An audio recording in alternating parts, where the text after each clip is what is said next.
Our Prime Minister has been compromised. Everybody knows. The compromise of our Prime Minister. Our allies in India, as you know, Lalit, have been good actors and have previously stopped buying sanctioned Russian oil. BJP सरकार को बताना चाहिए कि Gaza और Israel में जब संघर्ष हो रहा था, क्या विश्व का कोई प्रधानमंत्री ने इजराइल का दौरा किया है? कौन सा सम्मान? दुनिया के कई देश युद्ध में फंसे हुए हैं, लेकिन भारत एक ऐसा देश है जो युद्ध का दुष्प्रभाव झेल रहा है फिर भी चुप है। और अमेरिका चौथी बार 11 दिन के भीतर भारत की बेइज्जती कर रहा है।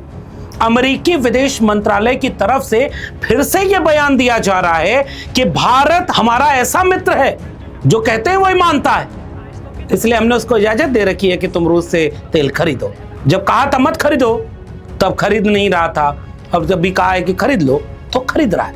जरा सुनिए कि यह पूरा बयान क्या कहा है विदेश मंत्रालय की तरफ से, फिर मैं बताऊंगा कि विपक्ष लगातार यही सवाल उठा रहा था।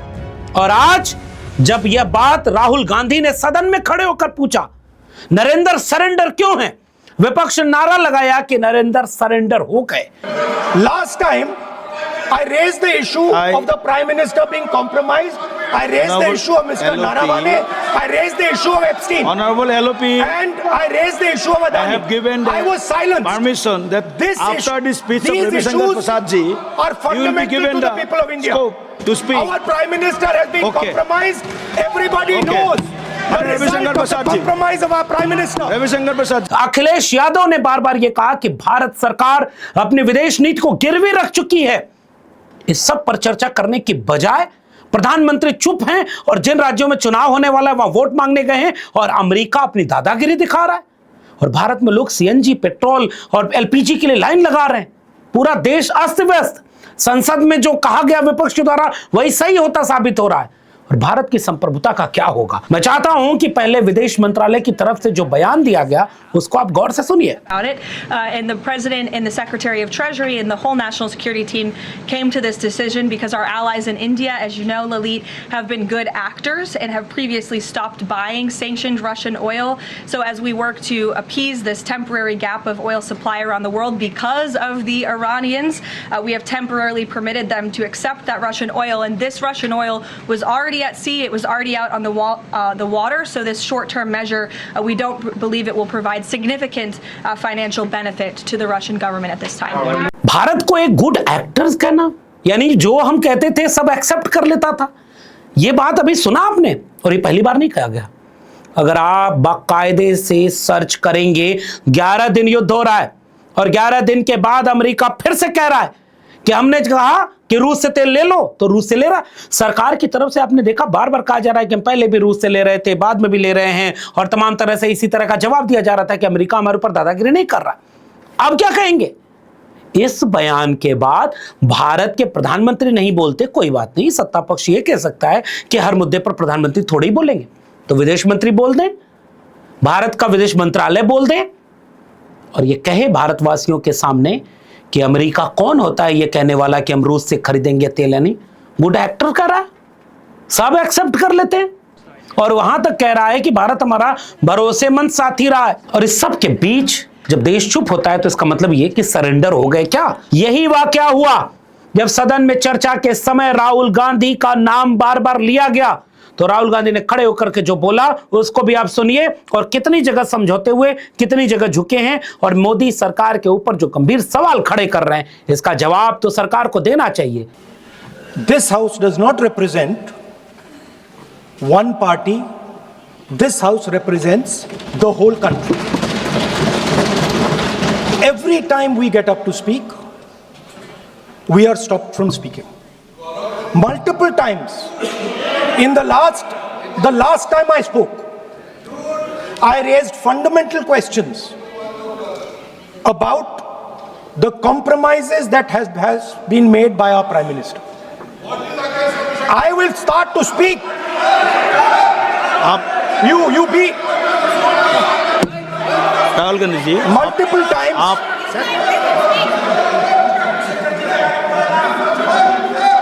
Sir, multiple times. No, you will be. you will be allowed to speak. No, no, you have mentioned your. आपको याद हो कि न याद हो, लेकिन मैं देश की दूसरी सबसे बड़ी विपक्ष की पार्टी समाजवादी पार्टी के मुखिया अखिलेश यादव के उन बयानों के एक छोटी छोटी क्लिपिंग आपको दिखाना चाहता हूं, जिसमें उन्होंने बार बार इस बात का संकेत किया कि भारत एक संप्रभु देश है, उसे अमेरिका के सामने झुकना नहीं चाहिए, विदेश नीति में समझौता नहीं करना चाहिए, उसे विदेश नीति गिरवी नहीं रखनी चाहिए, उसे जवाब देना चाहिए। क्या जवाब दिया अखिलेश यादव के इन बातों का आज तक सत्ता पक्ष ने? और फिर हम आत्मनिर्भर की बात कर रहे हैं, हम अमेरिका का ऑर्डर मान रहे हैं, तो हमारी आत्मनिर्भरता और हमारे देश को कोई डिक्टेट कर रहा है कि आपको तेल कितने दिन खरीदना है, कितना ले पाएंगे आप, तो ये कहीं ना कहीं बहस होनी चाहिए। अमेरिका हमें डिक्टेट कर रहा है, अमेरिका हमारी विदेश नीति को तय कर रहा है, विदेशी देश हमारी विदेश नीति को तय नहीं कर सकते। ये देश के लिए सरकार की जिम्मेदारी बनती है कि हम अपना आर्थिक और देश की जो फैसले हैं वो अपने परिस्थितियों के हिसाब से लें। इन तमाम बयानों को सुनने के बाद आपको भी समझ में आ रहा होगा कि देश और दुनिया में चल क्या रहा है। युद्ध कम होने का नाम नहीं ले रहा। हम आप जब बात कर रहे हैं 24 घंटे के भीतर ईरान की तरफ से हमला बढ़ा, अमेरिका और इजराइल की तरफ से भी हमला बढ़ा, अरब देशों के बीच अपने नए समीकरण बन रहे हैं, चीन फिर से ईरान की मदद करने जा रहा, अमेरिका बार बार ये चाहता है कि युद्ध तो बंद हो जाए, लेकिन बंद करे कैसे, हार चाहतेगा नहीं, इसलिए हमला बढ़ा रहा है। हमला बढ़ा रहा है तो अमेरिका के बीच दबाव बढ़ रहा है कि आप युद्ध में क्यों पूरी दुनिया को झेल रहे। वहीं एप्स्टीन फाइल से लेकर के कई तरह के मुद्दे तो संसद में उठ गए। आपको याद होगा कि भारत सरकार की तरफ से क्या किया गया। एक मुद्दा जिस पर मैं अभी आपको एक क्लिप दिखाना चाहता हूं, जब सपा सांसद आनंद भदौरिया ने एक बड़ा रोचक मुद्दा उठा दिया कि सदन में विपक्षी दल की महिला सांसद अगर प्रधानमंत्री के पास पहुंच रही हैं तो वो हमला कर रही हैं, कर देंगी, और इस वजह से प्रधानमंत्री नहीं आए और प्रधानमंत्री उस देश की यात्रा करने चले गए जो अगले दिन युद्ध में जाने वाला था, इजराइल।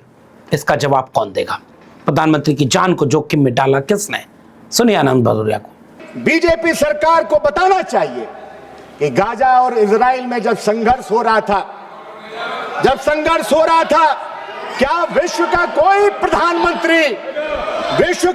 प्रधानमंत्री ने इजराइल का दौरा किया है? कौन सा सम्मान? इसलिए भारतीय जनता पार्टी सरकार को बताना चाहिए कि गाजा इजराइल संघर्ष के बाद विश्व के कौन से प्रधानमंत्री ने इजराइल का दौरा किया। खतरा हमारी उन बहनों से माननीय प्रधानमंत्री जी को नहीं था, लेकिन मैं जानना चाहता हूं किसकी सलाह पर, किसने कहा जब युद्ध के मुहाने पर खड़े हुए देशों पर प्रधानमंत्री जी को यात्रा की, क्या उनकी जान जोखिम में डालने का काम किया कि हमारी बहनों से यहां उनकी जान जोखिम में थी? हम सलाम करते हैं ईरान के सर्वोच्च नेता अयतुल्ला खामनेई साहब को, जिन्होंने अपनी आपकी तरह अमेरिका के आगे घुटने नहीं टेके, बल्कि उन्होंने शहादत को गले लगाया और आपने अमेरिका के आगे घुटने टेकने का काम किया। और इसके बीच में युद्ध शुरू हो गया, ईरान का सबसे प्रमुख व्यक्ति मार दिया गया। भारत ने शोक ही नहीं बिताया। और 1 साल, 1 दशक या 100 साल का नहीं है भारत और ईरान का संबंध, सदियों पुराना संबंध है। खान पान, रहन सहन, भाषा, संस्कृति, साहित्य, कलाएं, सब कुछ एक साझापन के साथ रहा है। और उस ईरान को फोन नहीं गया प्रधानमंत्री का, फोन गया नेतन्याहू के पास, इजराइल के पास, फोन गया कतर में, ओमान में, फोन गया सऊदी अरब अमीरात में, फिर ईरान से संवाद क्यों नहीं? और अजीब सी आपकी विदेश नीति, भारत में ईरान के प्रमुख व्यक्ति के मारे जाने पर शोक सभा होगी, भारत में ईरान का दूतावास भी होगा, अधिकारी उस शोक सभा में जाएंगे, ढेर सारे भारतीय भी जाएंगे, प्रधानमंत्री बात नहीं करेंगे, एक ऑफिशियल स्टेटमेंट ईरान के लिए नहीं आएगा। फिर ये विदेश नीति चल क्या रही है? चौथी बार अमेरिका ने आपका अपमान कर दिया। फिर फंसा क्या है? सरेंडर क्यों है मोदी जी?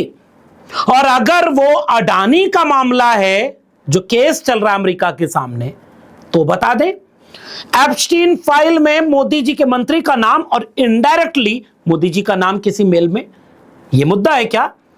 या अमेरिका व्यावसायिक हितों के सामने दबाव डाल रहा है, और इसलिए आप इजराइल और अमेरिका के साथ खड़े होते दिख रहे हैं, और अमेरिका के सामने तो बिल्कुल सरेंडर दिख रहा है। वरना अगर 56 इंच की छाती होती और विदेश में डंका बज रहा होता, दुनिया में भारत का नाम हो रहा होता, विश्व गुरु बनने की राह बन रही होती, तो शाम तक इसका खंडन भारत सरकार की तरफ से आ जाता। लेकिन अफसोस कि इसका पुराना इतिहास भी तो ऐसा ही रहा है। आपको क्या वो खंडन मिला भारत सरकार का जिसमें पहलगाम के बाद ऑपरेशन सिंदूर रुकवाया किसने? ट्रंप ने 32, 34, 35 बार बोला, उसका खंडन मिला कि नहीं? इनडायरेक्ट जलेबी जरूर मिलेगी, लेकिन उसी तरह से 11-12 दिन में चौथी बार अमेरिका दादागिरी करे कि हमने जब कहा रूस से तेल नहीं खरीदना मत खरीदो, नहीं खरीदा भारत। जब कह रहा है खरीदो, 30 दिन के लिए खरीद रहा है भारत। जवाब तो दे दो। 56 इंच डंका, ये बेचारे अनपढ़ गवार भारत के अंधभक्तों को तो अच्छा लगता है कि जब आप दरबारी मीडिया से प्रायोजित तरीके से सरकार की छवि बचाते हो, कुर्सी बच जाएगी, छवि बच जाएगी, देश कैसे बचेगा? भारत के भीतर आप संविधान और लोकतांत्रिक संस्थाओं को कुचल रहे हो, और भारत के बाहर आपकी विदेश नीति इतनी कमजोर कि कोई बोल रहा है सरेंडर, तो आप सरेंडर हो जा रहे हो। यह सवाल तो देश के आम नागरिक की तरफ से पूछा जाएगा। आपके पास इसका कोई जवाब है क्या? और अगर जवाब है तो नीचे टिप्पणी में दीजिएगा, अगर नहीं है तो सोचिएगा और सरकार से पूछिएगा। फिलहाल इस वीडियो में इतना ही। वीडियो पसंद आई तो लोगों तक शेयर करिए। चैनल को सब्सक्राइब नहीं किया तो जाते थे चैनल को सब्सक्राइब करना मत भूलिएगा। बेल आइकॉन यानी घंटी की बटन दबाएंगे तो अगली वीडियो की सूचना मिलेगी। ज्वाइन करेंगे तो हमें ताकत और हिम्मत मिलेगी। अगर आप इस वीडियो को ट्विटर यानी एक्स या फेसबुक पर देख रहे हैं तो डॉक्टर लक्ष्मण यादव को फॉलो करना मत भूलिए। फिर मिलेंगे, तब तक के लिए बहुत बहुत धन्यवाद।